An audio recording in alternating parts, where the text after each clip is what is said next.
All right, why don't we get started here? Good morning, everyone. My name is Corey Ahonen, Deputy Director of Health and Community Services, and I'd like to just welcome you all for being here, and I thank you all for being here on Juneteenth as we mark this significant and special day with the rededication of our Civil War monument, which was originally placed in 1882 and recently relocated to its current location behind me, where it can be properly observed and appreciated. Today, as we come together to honor the brave Easton soldiers who fought valiantly in the Civil War and to celebrate this momentous occasion of Juneteenth, let us do so with open hearts and minds, embracing the diversity that binds us as one Easton community. May this dedication serve as a catalyst for conversations, understanding, and meaningful action that propel us toward a future where all individuals are treated with dignity and respect, regardless of their race or ethnicity. I am honored to stand before you all to rededicate this monument, and I'd like to personally welcome you all in attendance today. We have many members of the community, including members of our Human Rights Committee, members of the Easton Lions, members of our Raising Multicultural Kids, our two veteran service organizations, the American Legion Post 7 and the VFW Post 2547. Also in attendance, we have State Senator Walter Timilty, State Representative Carol Doherty, State Representative Jerry Cassidy, Select Board Chair Dottie Fulgenetti, Select Board Vice Chair Craig Barger, Select Board Member Mark Lamb, and Town Administrator Connor Reed. Thank you all for being here today.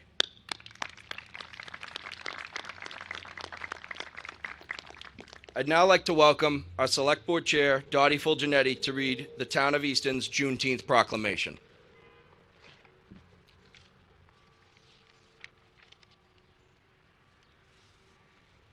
Whereas on June 19, 1865, Union General Gordon Granger arrived in Galveston, Texas, and issued General Order No. 3, which proclaimed freedom for all enslaved people in the state.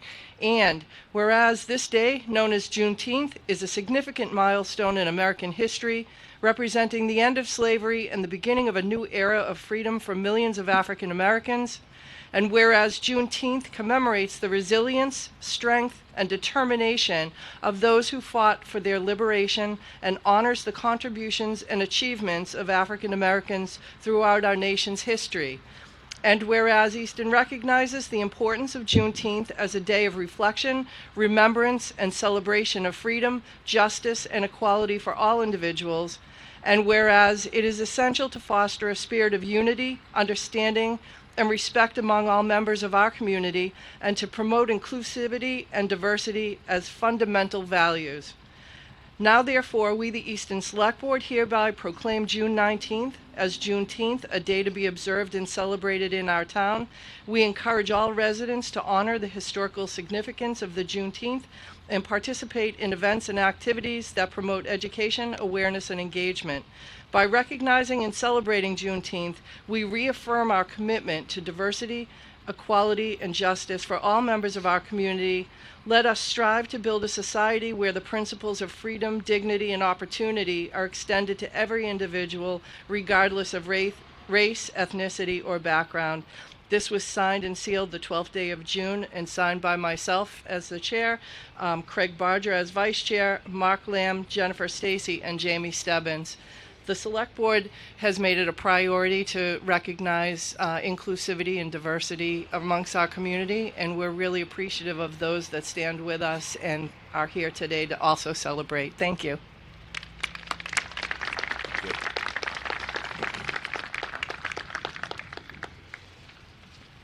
Thank you. I'd now like to welcome Easton veteran Ernest Smith to read a poem written by Charles R. Ballard from the original dedication of this monument in 1882.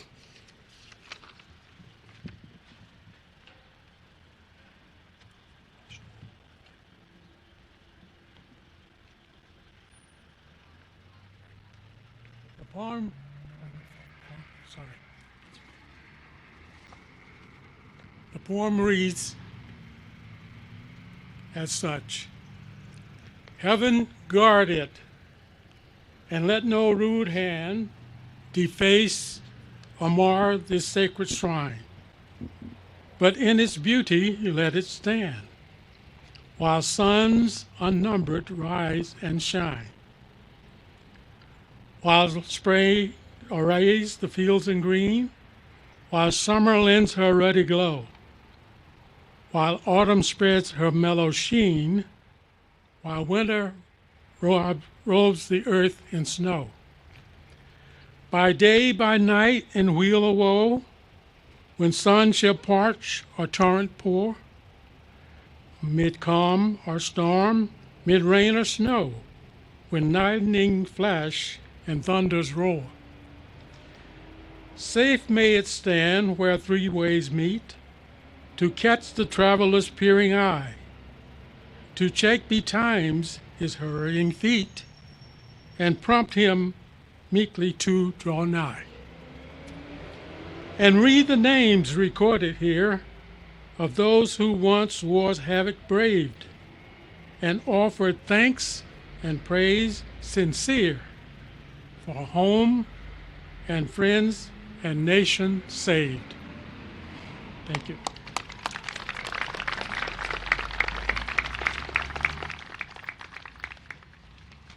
Thank you, Ernie.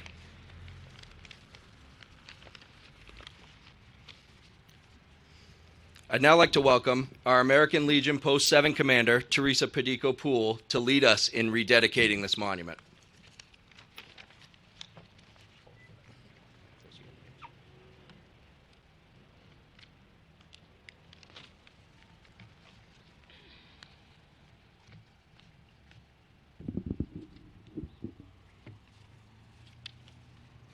Captain Ansel B. Randall, Lieutenant Albert Tilden, Corporal Addison A. Lothrop, Mason A. Hill, Thomas Duffy, John Goulding, Peleg F. Randall, Seth Ramsdell, John D. Haney, John Duffy, Cornelius Slattery, Martin Cunningham, Hosea S. Packard, Patrick McCourt, Michael E. Roach, Seth T. Dunbar, J. Manley Tinkham, Charles L. Britton Jr., Daniel Donovan, Richard Severs, James McCullough, Charles Bellows, James A. Humphrey, Jason Eldridge, Samuel H. Gilmore,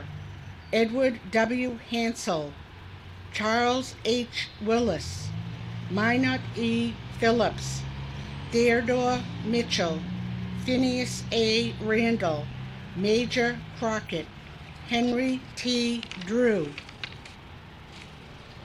Sergeant George H. Davis, John Mullen, John Phillips, Michael Millerick, Calvin A. Marshall, Benjamin Boudry, John Randall, Corporal E. Granville Howard, William A. Lothrop, George A. Tilden, William M. Packard, John Richards, Franklin Godfrey, H. Frank Poole, Charles S. Torrey. Those are the 47 veterans that went off to war. And now I will do a rededication ceremony from the American Legion. In the name of George S. Shepard, Post 7, Department of Massachusetts, the American Legion, I rededicate this memorial. I rededicate to the memory of those who fell in service of our country.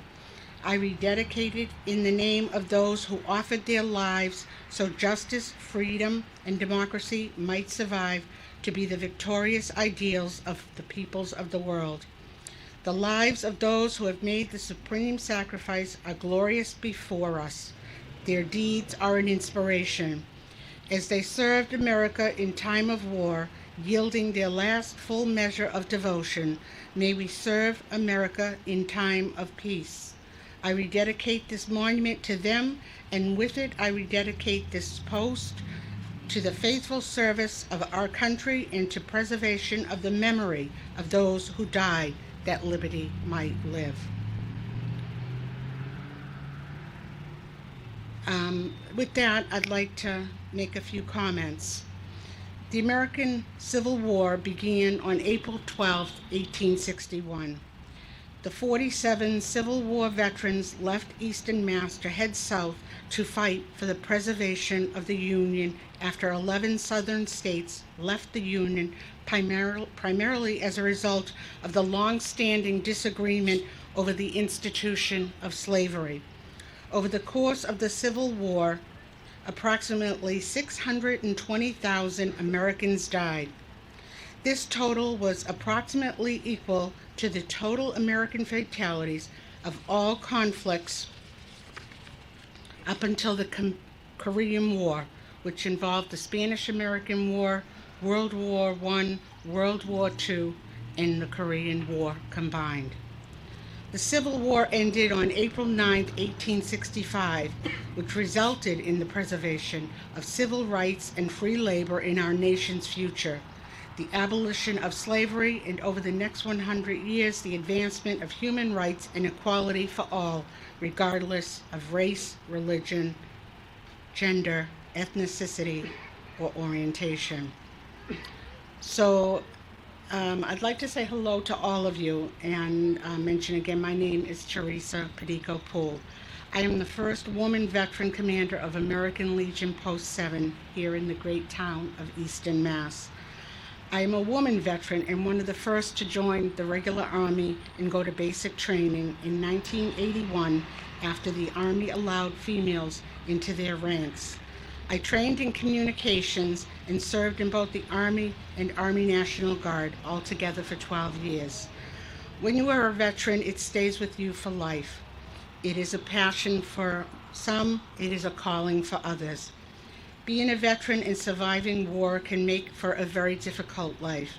Although the Civil War was very deadly and far too many Americans perished, I thank God that today we are all able to do and be that which we are called to be because of those veterans who gave their life so bravely for our freedom, for our life, and for our future.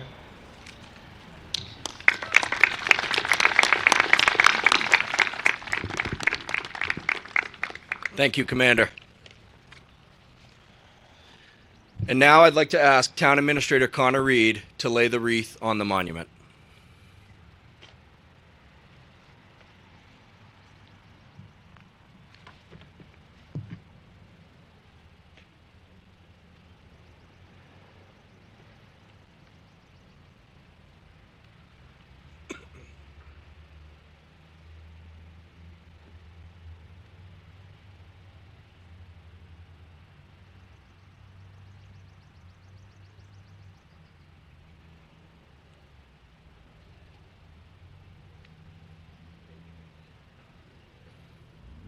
Thank you, Connor.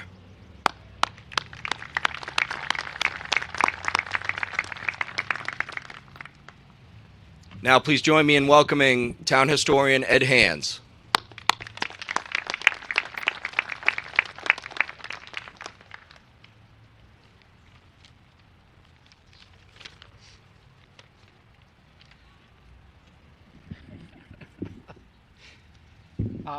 It really is an honor after all the many times I've spoken here.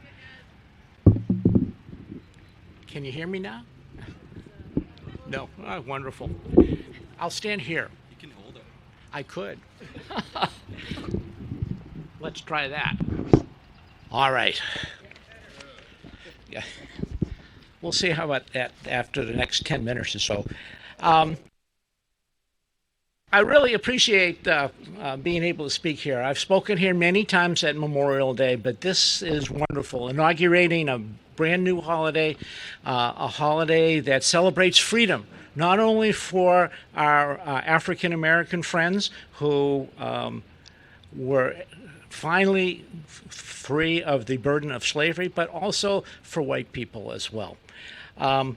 Today we're here for two connected purposes. One is to commemorate the relocation of the monument and to celebrate our new national holiday that recognizes our brave soldiers' greatest accomplishment, the end of slavery in America. The veterans of Easton had been observing Memorial Day since the holiday was created in 1868. Visiting the graves of their comrades to place memorial flags required a journey of 15 miles around town, so there was always talk of a central memorial to focus the annual commemoration. I do have to say that current veterans still travel that 15 miles around to place flags on the graves. They use cars now rather than marching. By 1881, it was finally decided to build the monument here. The town meeting voted $5,000 for construction, which is equivalent to $150,000 today. It equaled the school budget for that year. The memorial is 25 feet tall from the base of the pedestal to the top of the soldiers' hats, and the sculptor was Carl Conrad's, who had become famous shortly before the construction of this memorial with this gigantic American volunteer statue that had been exhibited at the Centennial Celebration in 1876 and then was installed at Antietam Battlefield in 1880. Our statue is not a direct copy of the American volunteer, although both statues are at parade rest, a pose that was just beginning to become popular for Civil War memorials. About 3 out of every 4 Easton men between the ages of 20 and 40 had fought in the Civil War, and 47 men named on this monument made the supreme sacrifice to preserve the Union and end slavery. But by the time this monument was dedicated in 1882, the freedom we are celebrating today on Juneteenth was already slipping away. African Americans in southern states were losing the right to vote, and Jim Crow would have a strong grip on our country well into the civil rights movement of the 1960s. The price of freedom isn't free, even for people who are not soldiers and making the supreme sacrifice. Fighting for freedom is an ongoing battle.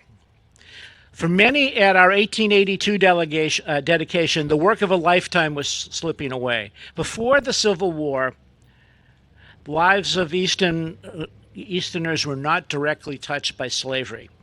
There were about a dozen African Americans in Easton out of a population of around 3,000, mostly in one family out on Bay Road. But the shovels and shoes made here often found their way for sale on southern plantations.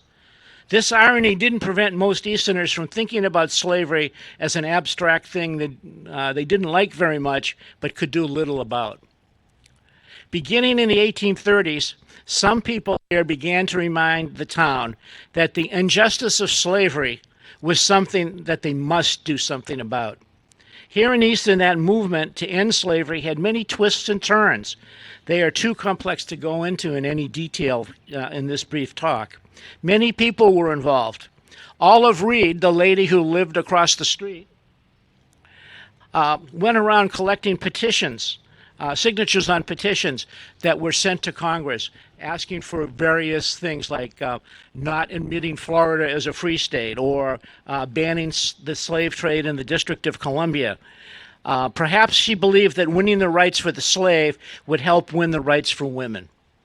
Reverend Shelton, the minister of the Congregational Church here at the center, once shared his pulpit with 2 black preachers from Rochester, New York, who were fundraising for the church, which just happened to be located very, very close to the Canadian border and had a shifting congregation as people came through on the Underground Railroad, passed through the church, and made it to Africa and freedom. The biggest heroes here were the men and women, both black and white, who were the creators of the Underground Railroad. That handshake of people that began in the Deep South and came all the way up through New England and into Canada. People who oftentimes didn't know the other people involved along this route. Beginning in 1850, you could take a long time in jail for helping a fugitive slave to escape. So what that means is that outside of the big cities where things were safer and oftentimes got written down in newspapers, the records of these brave helpers are few and far between. Here in Easton, there seem to have been two networks. The first network was run by the Manning family, that black family that I mentioned near Bay Road, who linked up with Daniel B. Wheaton at Wheaton Farm. Wheaton had connections with the family college in Norton, and that college, as many colleges are today, was a hotbed of liberalism and abolition. So they were definitely active, and people came down the Bay Road and into Boston that way. Wheaton was a friend of Oaks Ames, who we know actively helped fugitive slaves who passed through Northeastern along Washington Street. The key link in both networks was Dr. Caleb Swan, whose large family was based at the junction of Washington and Central Street. Swan was Southeastern Massachusetts' leading abolitionist, having run for office several times on anti-slavery tickets. And as a doctor and speaker, he had connections throughout the area, which made him an ideal conductor for the Underground Railroad. Digging out these names and potential links have been the work of several decades for me as a historian. Last year, the Historical Society had an intern, and for me, suddenly, the issue of fugitive slaves really hit home because we discovered the story of Dr. James Swan, Caleb's son, and a fugitive slave named Lily McGuire. The McGuire family had escaped from slavery somewhere, we believe, on the East Coast and had made it up to West Bridgewater. They were apparently closely pursued by people who were trying to bring them back. Their daughter, 14-year-old Lily, had tuberculosis, and the stress of this trip had made that condition much worse. The family had to continue on to Canada, otherwise they would have been caught and returned. So what they did was they left Lily with Dr. Swan. The family moved over here to Dad, Dr. Swan, and moved up to Boston and then into Canada. That's the least we know. Then the most we know. Lily continued to worsen and died in West Bridgewater.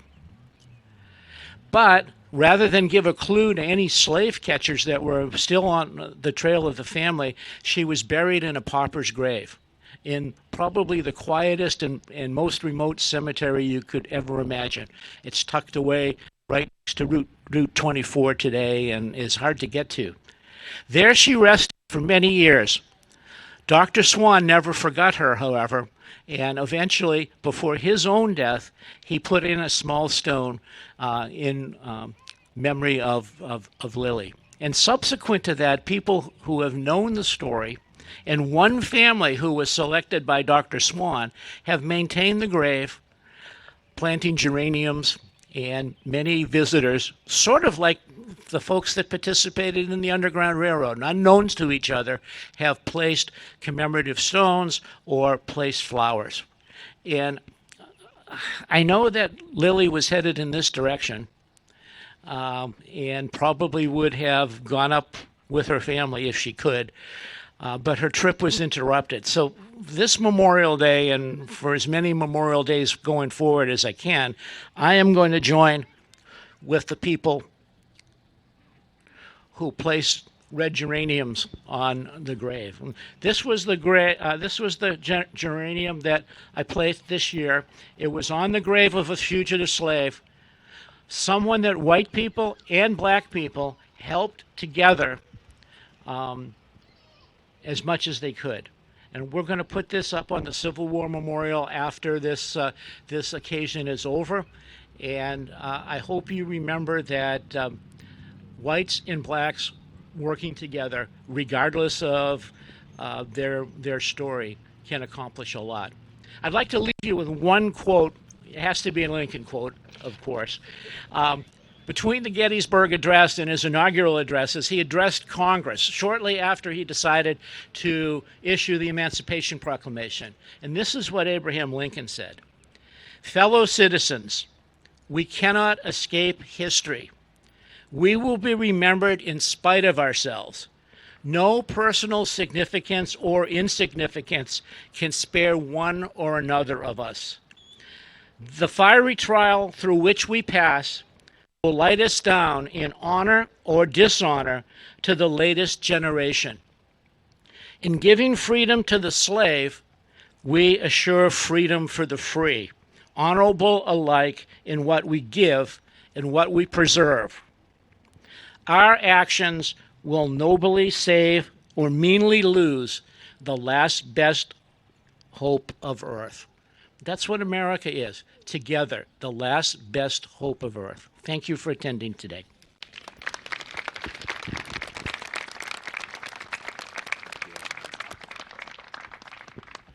Thank you, Mr. Hands.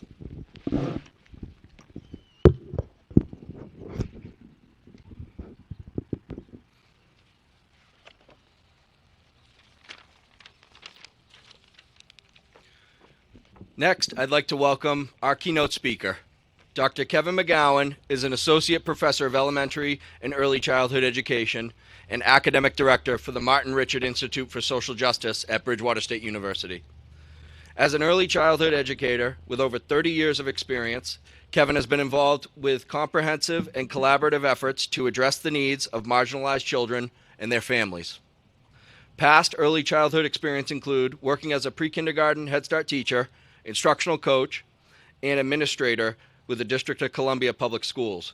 Kevin's research interests include exploring empathy for the other in early childhood education and exploring diversity and equity in pre-K through 16 education. Please welcome Dr. Kevin McGowan.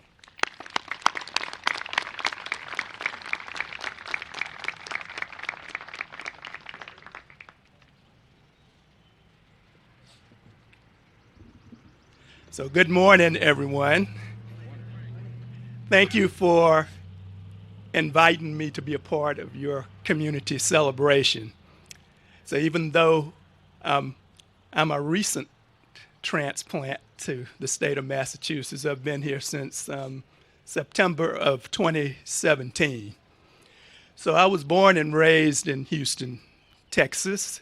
I spent most of my adult life in Washington, D.C.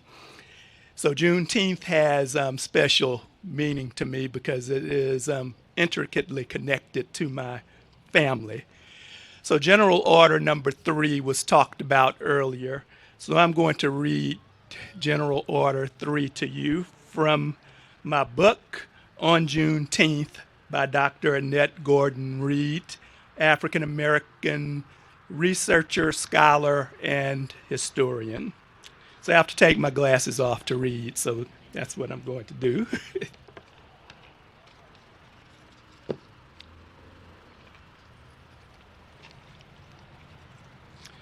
The people of Texas are informed that in accordance with a proclamation from the Executive of the United States, all slaves are free. This involves an absolute equality of personal rights and rights of property between former masters and slaves, and the connection heretofore existing between them becomes that between employer and hired labor. The freedmen are advised to remain at their present homes and work for wages. They are informed that they will not be allowed to collect at military posts and that they will not be supported in idleness either there or elsewhere.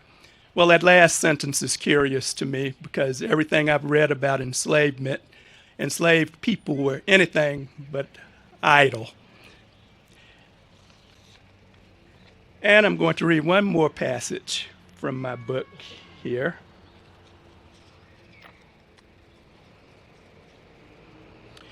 In 1872, in Houston, 4 black men, Richard Allen, Richard Brock, Elias Dibble, and Jack Yates, pooled their resources and raised money to buy land in the city of Houston for the express purpose of celebrating Juneteenth, creating Emancipation Park. And as many of you know, Juneteenth is also known as Freedom Day and Emancipation Day. So Emancipation Park is an appropriate name to celebrate Juneteenth.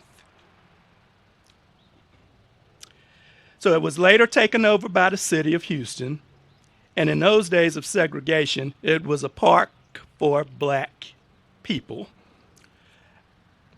My mother grew up, my 91-year-old mother, who, if she was here today, would be able to tell you, if she's still living, but she would be able to spend probably an hour talking to you about Juneteenth and growing up in the 3rd Ward area of Houston, Texas.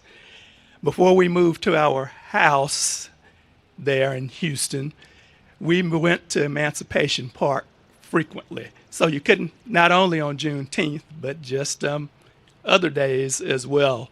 So you couldn't help but be reminded of the sacrifices of both black and white people when you went to Emancipation Park, because the name always reminded you, and the elders in our family always reminded us as well. So I'm just going to share a few of my remembrances of Juneteenth, and I'm going to also talk about the oral history that was passed down in my family. So my Uncle Herman just recently died at the age of 93, and both my father, who is 95 and still doing quite well. So both my father and my uncle are veterans of the Korean War, and my uncle Melvin is a veteran of the Vietnam War. So my Uncle Herman shares with us about what he remembers as a child, along with my father, about growing up in Houston celebrating Juneteenth.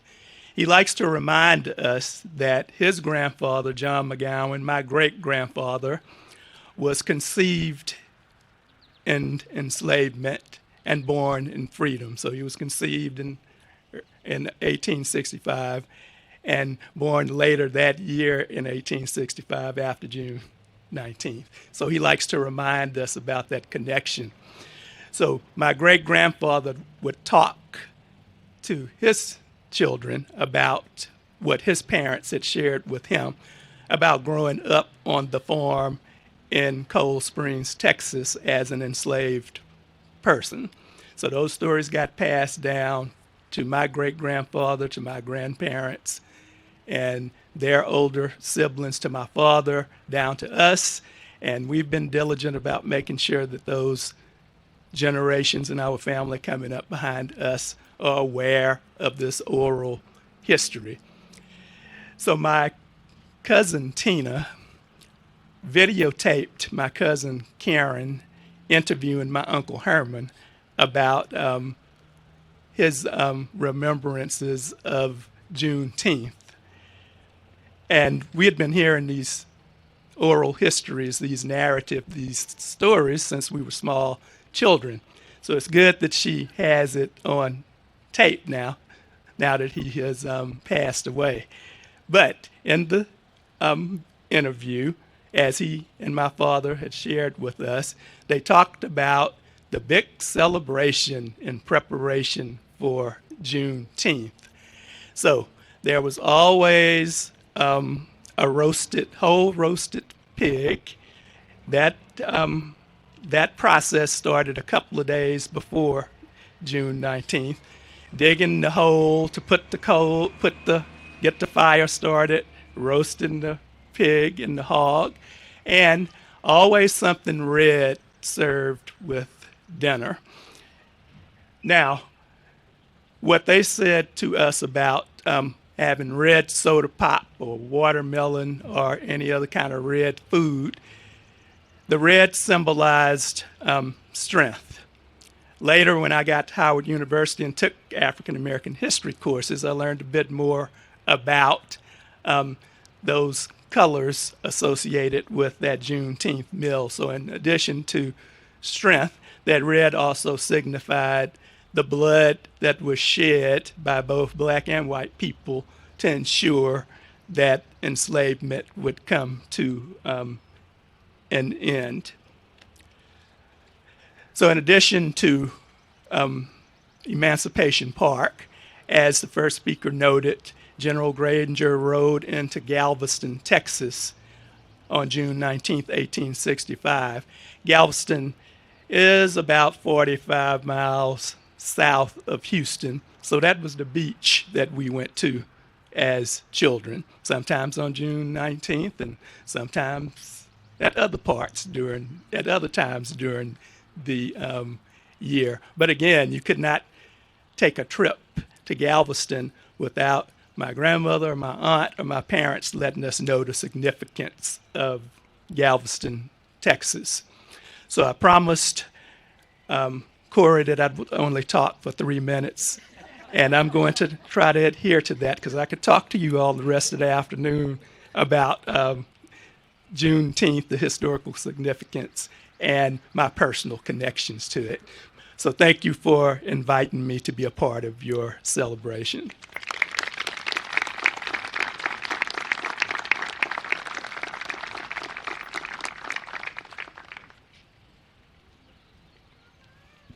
Thank you.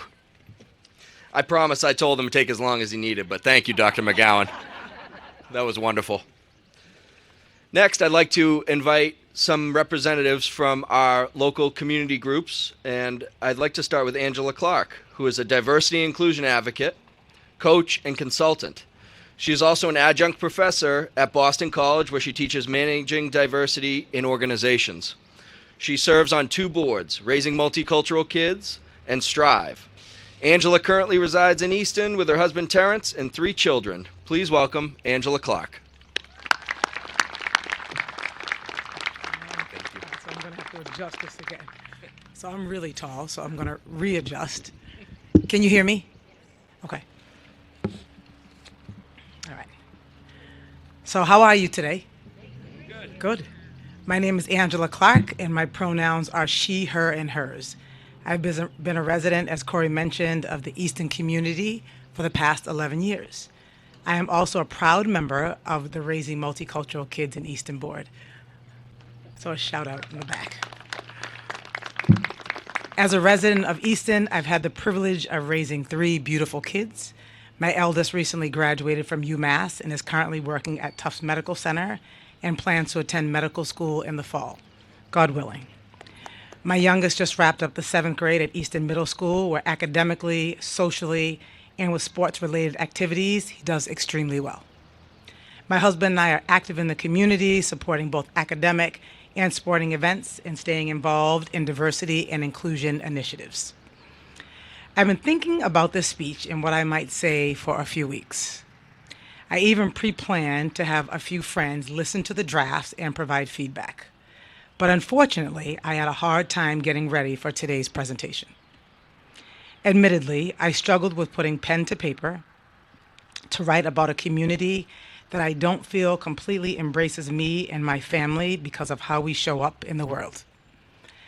I struggled to write a draft on something and share in an environment where I didn't feel as though I could bring my true authenticity without feeling that I might be upsetting or disturbing a moment of celebration on this very special day of remembrance. But last night, sitting at my kitchen table at 8 p.m., I found the courage and more so the energy to share 2 things. One, I want to bring you into the abbreviated version of my experiences living in Easton for the past 11 years.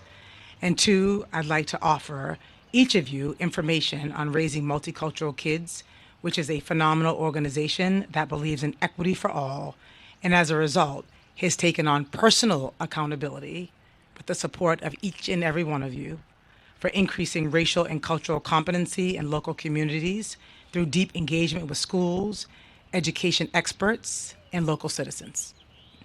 Okay, so back to number 1. I want to start by saying that I do not believe, or better yet, I am hopeful that the way our community currently shows up and addresses topics around race and culture is not reflective of what they really hope to achieve and their true intentions. As I mentioned earlier, my kids did pretty well in the school system, but what I didn't share is that some of the experiences they had to endure in order to be part of this community were less than humane and call into question a lot of what we say we want to look like as a broad community. A quick and very recent story that sums up my overall experiences around race. 2 weeks ago, I received a phone call from one of the principals at the Easton Junior High School to let my husband and I know that another student called my 12-year-old son a monkey. She let my husband and I know. She was very sincere and promised to look further into the situation and apologize repeatedly for the student's behavior, even though she clearly had no fault in the student's comments. What I explained to her was that this will not be the last time that someone will think that they have the right to call my son a racial slur, as we as a community are still lacking maturity, education, intentionality, and how we show up in this space. And for those of you who might be unaware that calling a Black person a monkey is a racial slur, let me quickly tell you a story within a story to provide context. During the legal slavery days, part of slavery included reducing Black people to objects. This required systemic dehumanization of all kinds. Keep in mind that this is not just a mean thing to say to a 12-year-old boy, by the way, who is clear on what those comments mean and the offense, but allowing these words to fall from another child's mouth hearken to a destructive history that unfortunately is still observed today in our community. It is the same history that tells us that as a culture, we are to be afraid of a black guy in a hoodie, even if he is a kid walking home from school in the rain. It is the same history that refuses sports stars their born right to protest police brutality. It is the same history that allowed 3 young white boys to drive by my house and feel so obliged to call my husband and I, who were preparing for our eldest daughter's graduation party 3 weeks ago, niggers. Not once, but twice while hanging out of the back window without a mask on. My purpose is to continue supporting the Easton community, but in a different way than perhaps I was showing up to support in the past. It is to bring attention, intentionality, and support a community that I believe wants to show up and be part of something bigger, that believes in equity for all, humanity for all, kindness, and love. We have the power to make changes, and we have the power to change what will and will not stand for, what we will and will not stand for. And I hope you will join myself in bring raising multicultural kids on the journey. As promised, the second thought I want to provide you is more information around RMK. RMK was founded in 2019 by Kelly Lamb and Denise Barboza, 2 moms in the Easton community who are raising multicultural kids. Our mission is to provide individuals with a multicultural mindset which celebrates and fosters the skills and tools necessary to take action on issues of equity. With that in mind, our programs are designed with the belief that diverse leadership and multicultural education are vital for students to become racially and culturally competent and to acquire the ability to navigate and celebrate differences with ease. Since the beginning, we've provided multicultural education and support focused on race, culture and language, socioeconomic status, ability, and family structure to over 40 student teachers, over 300 classrooms, and 6,000 students in 3 towns across southeastern Massachusetts. In addition, Raising Multicultural Kids has provided $7,000 towards scholarships to our diversity leaders in efforts to continue creating racially diverse pipelines of teacher applicants. Research proves that students of color perform better on tests, are less likely to have disciplinary actions and issues, and are more likely to attend college when they have at least one teacher of color on their journey. And that number continues to climb as more teachers of color are involved. Research also suggests that white students show improved problem solving and critical thinking skills when they have diverse teachers supporting their education. Today, about 90% of teachers in the Massachusetts public school system identify as white. Although I am proud to participate in the growth and active movement toward a more just and equitable society, we still have a lot of work to do. And so today, I leave you with three things. Better understand the community in which you serve and live. And what I mean by that is to understand the racial and gender demographics. It is as easy as a Google search. 2, show up on this journey with intentionality. Get to know people that are unlike yourself, that come in various shapes and forms. But a few examples might be having dinner at a restaurant where everyone does not look like you. Meet neighbors that you would typically not associate with, or even having a conversation with your children around what it means to be different. And the third thing is to make yourself a little uncomfortable about topics of race. It feels like a taboo topic and people are afraid to make a mistake. Allow yourself to move past the stages of being uncomfortable. Don't prioritize your comfort, but rather support a journey that is long overdue so that we all have the opportunity to thrive. Happy Juneteenth. Thank you.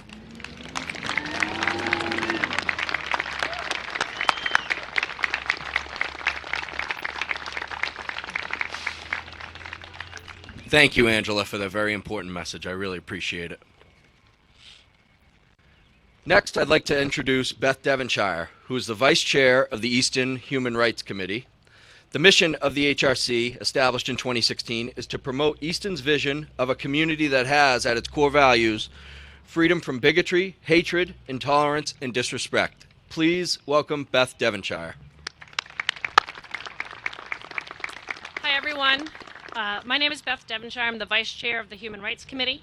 As Corey just said, this committee is commonly referred to as the HRC, is dedicated to building a stronger, more unified town, free from bigotry, hatred, intolerance, and disrespect. This committee is comprised of residents throughout Easton, but there are multiple HRCs throughout Massachusetts. Events like today are core to our mission, specifically to work with community groups and agencies to educate and promote understanding to eliminate prejudice and intolerance. Similarly, today is an example of how we can recognize our diversity and our commonalities. Today is an example of how we recognize and celebrate diversity, and how through collaboration, and in this case with RMK, with the Town of Easton Veteran Services, our message can be amplified through common goals and mission. Despite the multiple history courses that I took throughout my educational experience, even one specifically focused on the Civil War, I only learned about Juneteenth and its historical significance just a few years ago.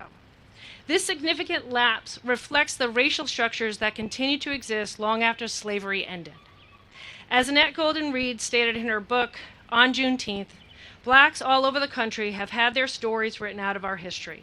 The tyranny of ideas about the archive, or what constitutes the official record, all too often has been buried their knowledge and rendered it suspect.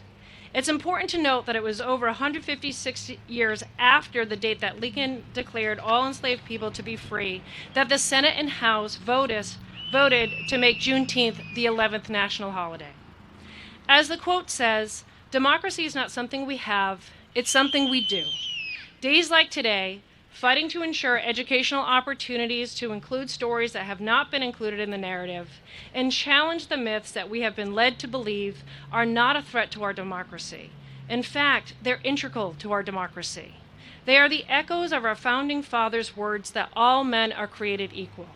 The 334 men from Easton who fought in the Civil War, and especially the 47 men whose names are on this monument, embodied this democracy. As Maya Angelou stated, do the best you can until you know better, and when you know better, do better. I challenge all of us to do better. Learn how you can get involved in furthering our collective mission in building a community that celebrates our differences. Consider one or all the following actions. Seek to find value in each other's humanity, even those with whom we disagree. Consider and respect other perspectives and life experiences and how that shapes their points of view. Work with individuals who look, act, and live differently than we do towards a common good. Demand and defend equality for every person. Stand up to confront bias, prejudice, and discrimination of all forms, from all sources. Let's work together. Let's do better.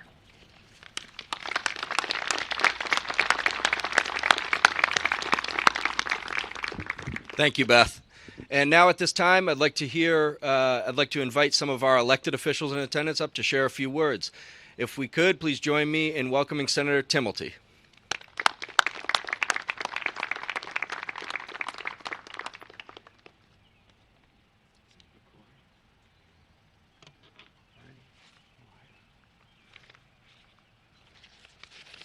Thank you. Good morning. Of course, Angela, I am not as tall as you are, so I'm going to have to lower this a little bit, or at least tilt it down. Good morning.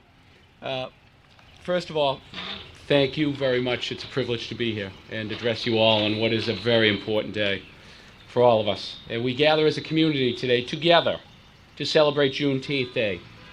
And as I alluded to a moment ago, one of the most hallowed days on our national calendar. Moreover, we gather to remember those Easton residents who both fought and died in the American Civil War, eradicating the scourge of slavery.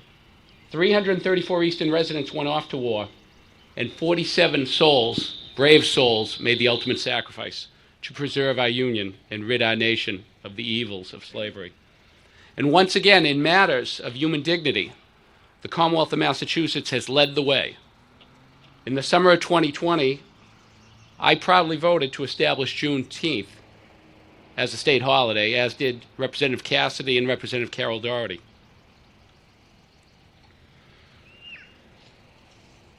The ultimate sacrifices made by those who have fought in this Civil War helped bring about a new era in American history, an era defined by unity over division, tolerance over intolerance, and compassion over cruelty. Let us remember our fallen soldiers' legacy as we move forward into an uncertain future with renewed strength and hope. It is impossible to accurately estimate the entirety of suffering that befell Easton and those who served, were wounded, or perished, sacrificing their lives to save our nation and rid our nation of the evil institution of slavery. Nonetheless, at today's Easton Civil War Memorial, we pay tribute to these veterans who made the ultimate sacrifice in the name of freedom, doing so as that we might live and seek to always be better and treat each and every individual, because we are all equal, with dignity and respect, true civil rights that every single American and every single human being should live under with no excuses. We know that there is no greater sacrifice than that of life and service to one's country, and we are grateful for the courage and determination that these troopers demonstrated. Quite simply, our Civil War veterans saved our Union, a Union that we cherish today. This year marks 158 years since the end of this terrible conflict, a conflict that tore our nation apart. With the passage of time comes clarity about the meaning of our history and how far we have come since then. Yet we have far to come and far to go. Also remember that it is only through hard work and perseverance that we can achieve lasting progress for ourselves and for future generations. Progress that we must achieve. Today, as I conclude my remarks, I stand before you as a person that proudly serves each and every one of you and is truly honored to be here today. This ceremony makes us all better. And organizations such as Raising Multicultural Kids, our Human Rights Commission, our Easton Veterans Committee, our Legionnaires, our Veterans of Foreign Wars, you make us all better today by what you do for us today and what you do for us each and every day, bringing us together and reminding us that we are all one. And as one, this wonderful community and this great Commonwealth can never be stopped. So today, Juneteenth is a day to celebrate and commemorate and emphasize that diversity, equity, inclusion, and human dignity are fundamental underpinnings of our great nation. These fundamental truths must always be embraced and serve as our guiding beacon for all of us. And with that, I'd also like to thank our Easton Lions Club and, of course, our police and fire. Today, we are together, and today and tomorrow and each and every day after that, we must strive to stand together and support and embrace these fundamental truths that I just delineated. Thank you all. God bless our veterans. And again, thank you to our select board for bringing us together today in conjunction with the wonderful organizations that have made this possible. Thank you very much, and God bless. Thank you, Senator Tumulty. I'd now like to invite State Representative Carol Doherty.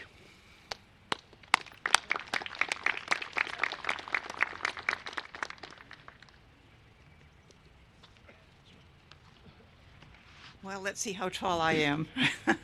Thank you very much, Corey. It's always a pleasure for me to join my colleagues in government, police and fire, citizens of the town of Easton on special events like these. I want to say, just make a comment about Teresa's comments about herself. I didn't know, Teresa, what your history has been as a veteran until today. And so congratulations for joining the forces, the strong forces of women who fought many wars to keep our freedom free. I also want to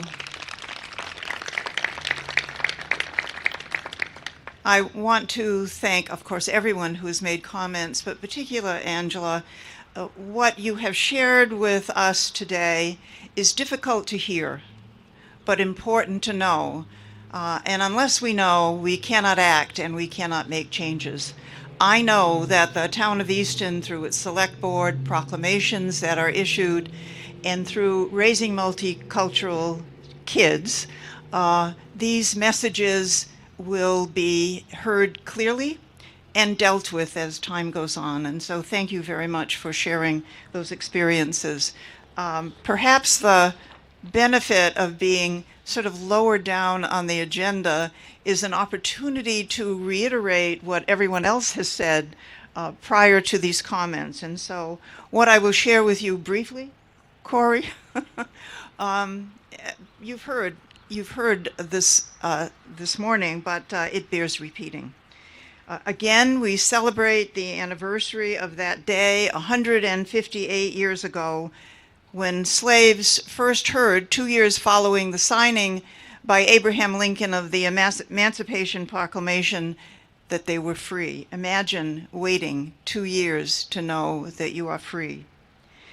Again, in 2007, Deval Patrick, our first black governor in the Commonwealth, signed a proclamation recognizing Juneteenth in the Commonwealth as the Sunday closest to June 19th.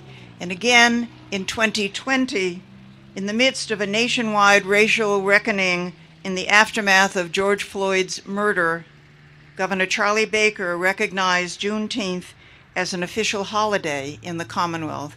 And so here today, we celebrate the fourth official Juneteenth holiday in the Commonwealth.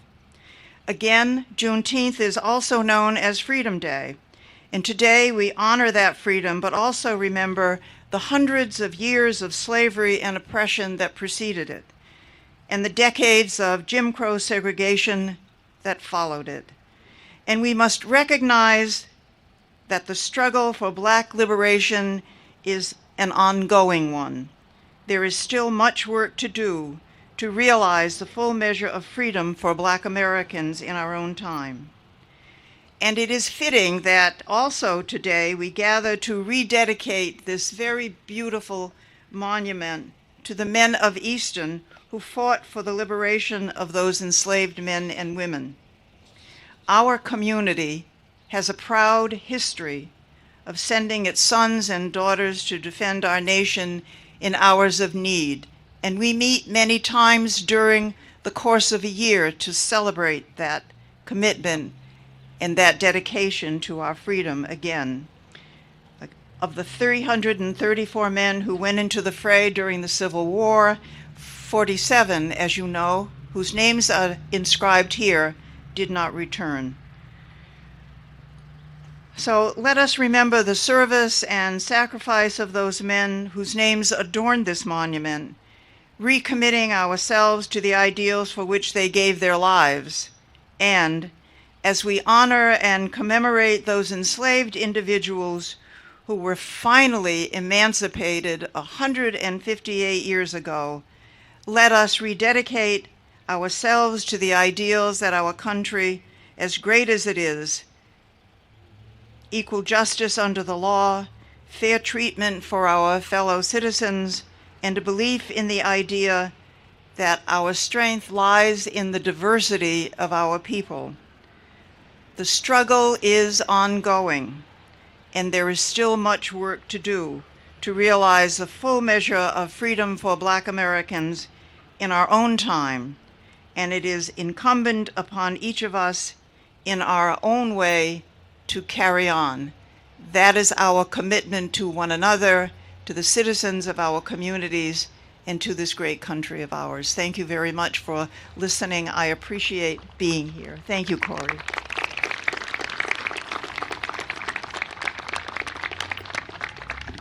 Thank you very much, Rep. Doherty. And lastly, I'd like to invite State Rep. Jerry Cassidy.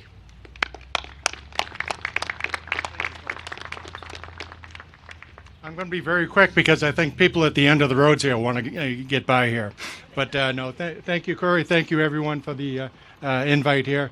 As chairman of the Veterans Affairs Committee, I want to thank all the veterans for your service. Thank you for everything you do. The police and fire, thank you for putting this beautiful flag up. And what a beautiful monument this is. I remember coming by a few times when it was in the other location, almost hitting the monument. It's a great design now, and happy Freedom Day, and I'll be very quick. Thank you, Corey.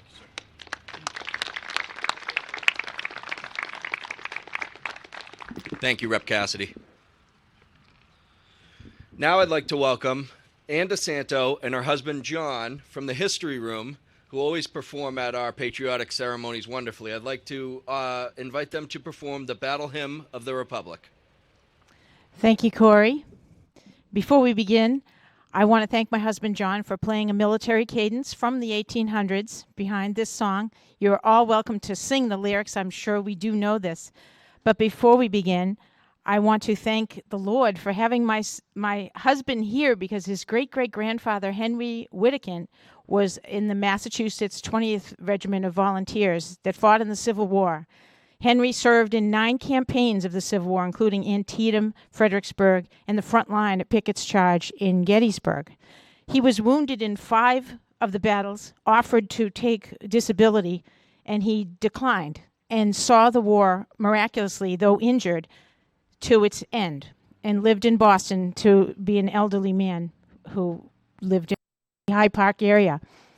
And just the reality of, if Henry was killed in any of those battles, my husband would not be here, and my children wouldn't be here.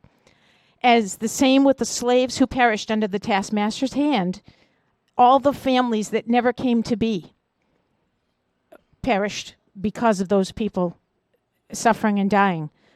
And our soldiers who are out there today, as well as the ones we honor today from the past, who of us are not here today because of their ultimate sacrifice? So let us praise and remember all those who served then and still serve now, and for the future generations we hope to preserve and propagate in any color. Please join me in singing Mine Eyes Have Seen the Glory. This originally was John Brown's Body in melody, written in 1856. Later, the lyrics of the famous abolitionist poem, Julia Ward Howe, from 1861 were set to it. So if you're able at this time, and I hope you are, let us stand, and John will begin with the cadence.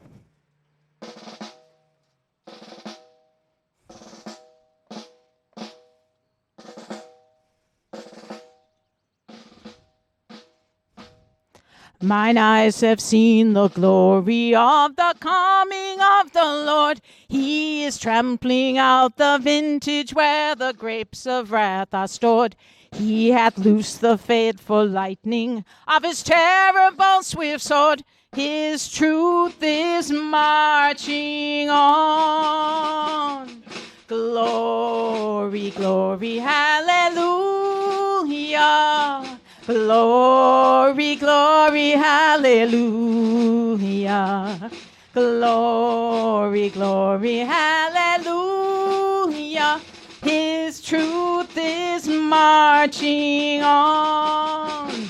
I have seen him in the watchfires of 100 circling camps. They have builded him an altar in the evening dews and damps. Oh, I can read his righteous sentence by the dim of flaring lamps. His day is marching on. Glory, glory, hallelujah. Glory, glory, hallelujah. Glory, glory, hallelujah. His truth is marching on. He has sounded forth the trumpet that shall never call retreat. He is sifting out the hearts of men before his judgment seat. Oh, be swift, my soul, to answer him. Be jubilant, my feet. Our God is marching on. Glory, glory, hallelujah. Glory, glory, hallelujah. Glory, glory, hallelujah. His truth is marching on. Oh, glory, glory, hallelujah. Glory, glory, hallelujah. Glory, glory, hallelujah. His truth is marching on.